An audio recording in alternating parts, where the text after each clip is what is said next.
Welcome back here on Live Now from Fox, 10:33 on the East Coast, and it is 7:33 on the West Coast. I do want to get to the latest news coming in out of the Middle East.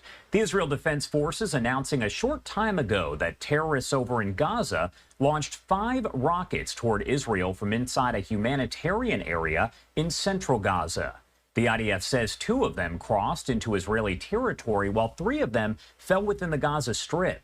The Times of Israel reporting that Hamas did claim responsibility for the attack and claimed to be targeting a military base in the area. This comes, of course, as the situation does escalate in the north between Israel and Hezbollah.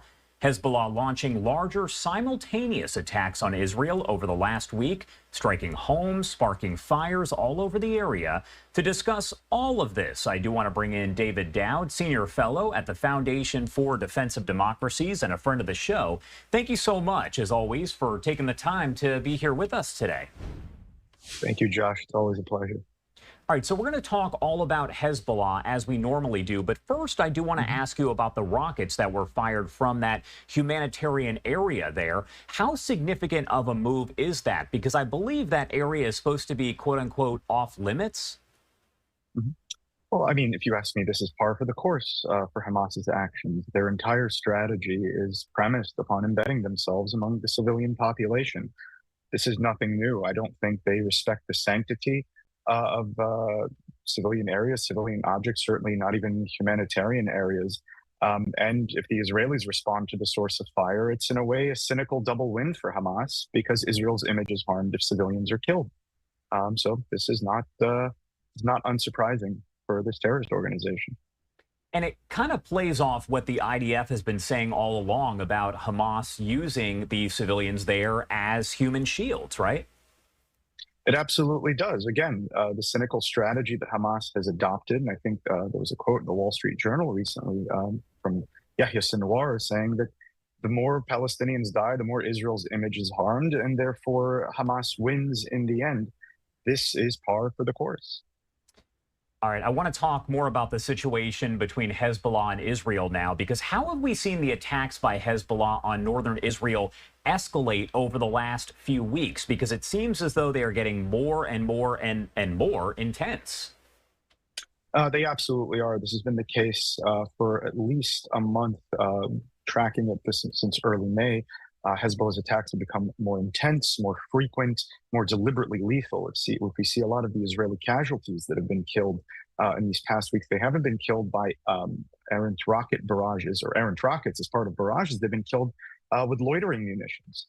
So essentially, you're picking a target and you're directing this loitering munition, the suicide drone, towards that target. And many of these targets happen to be Israelis. So Hezbollah is trying to draw blood. This is the latest escalatory phase in the war of attrition that Hezbollah opened against Israel since October 8th. And is Hezbollah targeting, I guess, military locations in Israel? Because that's what they have been saying. But we know that we saw a fire started at some homes and kind of wildfires that have been burning there in the north. So does it appear that they are targeting other areas aside from military locations? Well, it depends what you mean by a military location. A lot of these rockets have been fired, and there's other projectiles, anti-tank guided missiles, at otherwise civilian areas. This is why these civilian areas in northern Israel, including large cities like Kiryat Shmona, become virtual ghost towns. Hezbollah is not necessarily discriminating in that sense. Now, would they prefer to not kill civilians at this current stage? Yes, because they understand if they kill a significant number of civilians on the Israeli side, this will give Israel international legitimacy to, on its part, escalate the campaign against Hezbollah and perhaps take the fight deeper into Hezbollah's territory. So it's not out of a sense of morality, it's out of a sense of self-preservation for now, but civilian areas are being targeted just like military areas. And I have to ask, because you and I have discussed this in the past, but it is a pretty significant question, so I want to make sure folks out there do know the answer. But we've kind of compared Hamas and Hezbollah. You're hearing a lot about both of the terrorist organizations there. So how do they compare to each other when you're talking about their power, their capabilities? So as we've talked before, Hamas and Hezbollah are partners in this regional alliance that is headed by Iran, the resistance axis. But Hezbollah is the senior partner. Hezbollah is far more lethal in terms of its arsenal. It has far more weapons in its arsenal, far more advanced weapons in its arsenal. It is also at least a decade older than Hamas. And in the last decade, especially, Hezbollah has fought in Syria. They've gained that war-fighting experience in Syria that Hamas has not. So we're talking about an organization or two organizations that have similar capabilities in some ways and that engage in similar war-fighting methods. But Hezbollah is exponentially stronger and far more destructive than Hamas. Would we ever see a war, an official war, being declared there by Israel or Hezbollah against the other? Is that really a possibility that could happen? At the current stage, I would say it depends. I think Hezbollah does not want this war now, at least a full-scale war.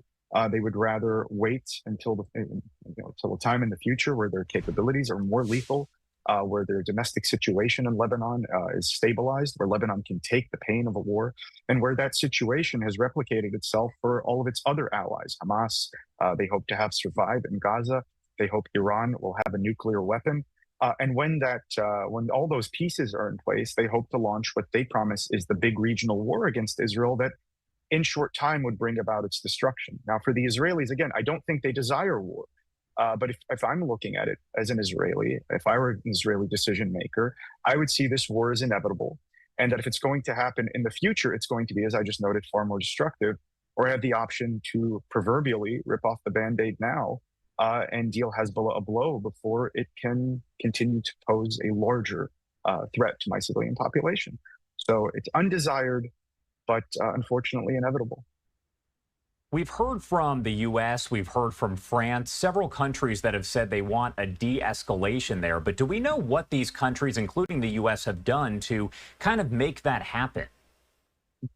I think everyone prefers a peaceful resolution. At least everyone within the West, the Israelis prefer a peaceful resolution to the situation in the North.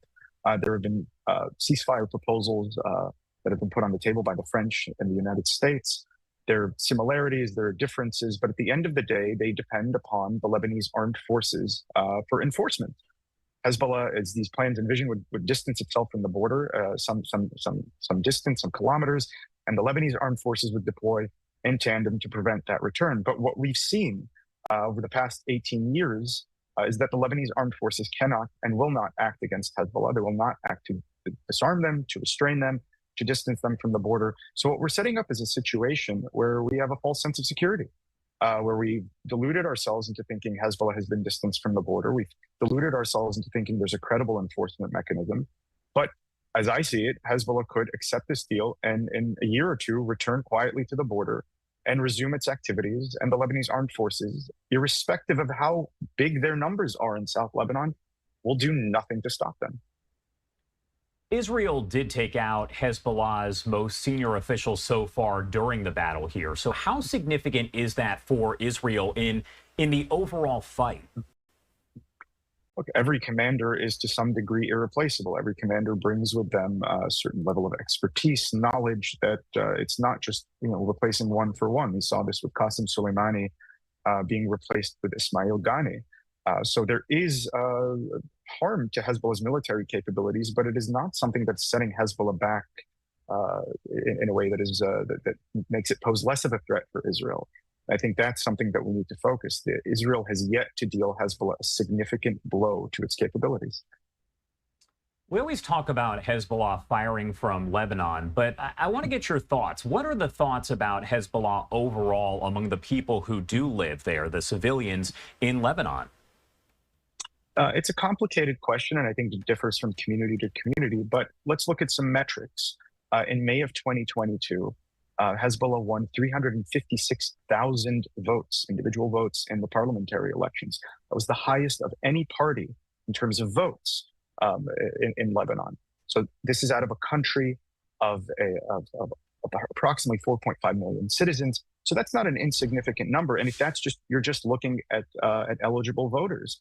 There was a poll that came out in January of 2024 that showed that something like 89% of Lebanese Shia, and this is Hezbollah's core constituency, hold a favorable opinion of the group.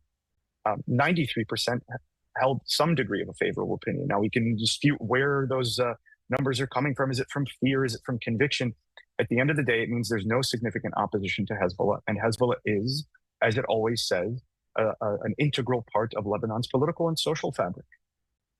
Whenever we talk, you always end by mentioning that we need to keep an eye on the north. So my question for you, what should we be watching for right now in the north as we see the back and forth kind of continue? Well, the escalation that we've been talking about is significant. There is a limit to Israeli patience. Hezbollah's attacks, while Hezbollah, I think, is engaging in brinksmanship that they hope remains below the threshold that would give Israel justification for war, they're frightening the Israeli population. They're making it harder for the Israeli government to accept ceasefire proposals that would end this situation peacefully, especially when those ceasefire proposals contain, as we mentioned earlier, the deficiencies that they do, the inability to prevent Hezbollah from returning to the border, from resuming its activities, from continuing this buildup to continue fighting Israel in the future towards the goal of its eventual destruction. So keeping an eye on that escalation, keep an eye on the ceasefire proposals, and seeing if perhaps Western officials realize these deficiencies and try to rectify them. All right, David Daoud, as always, thank you so much for taking the time to join us and break down all the latest developments. Sorry for all the questions, but there's just so much going on. Is there anything else you want to add at all before I let you go? I think we've covered everything, Josh, and thank you for giving me the opportunity to be on here again.